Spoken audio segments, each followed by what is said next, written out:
الصايم رجعي حياته هنجوين وقادو نقلو نباته خلي خريط بيه دبن ودرنقا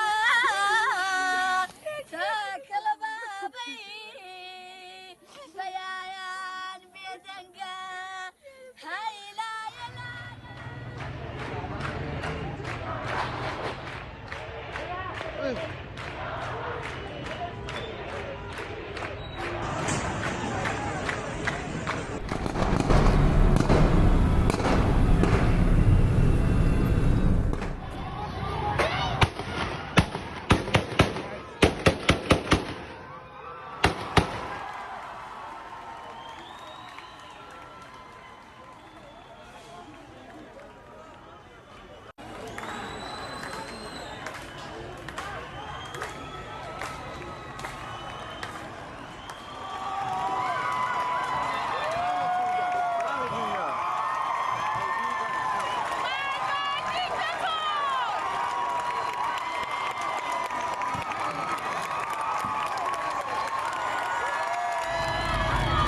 نمیخوای نمیخوای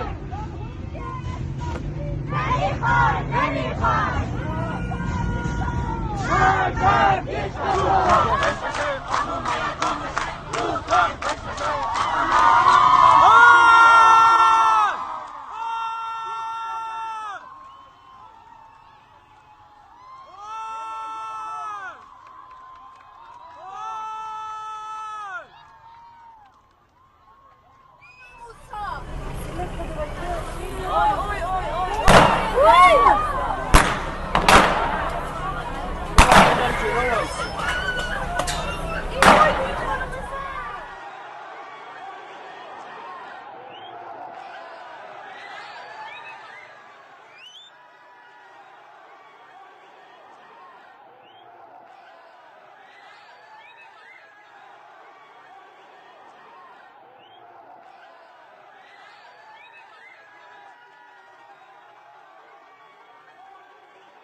همه اینا دروغه.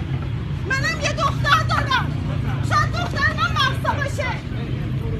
شما خودتون مگه آدم نیستید؟ مگه بچه ندارید؟ مگه خانواده ندارید؟ یه هاش بزن کن.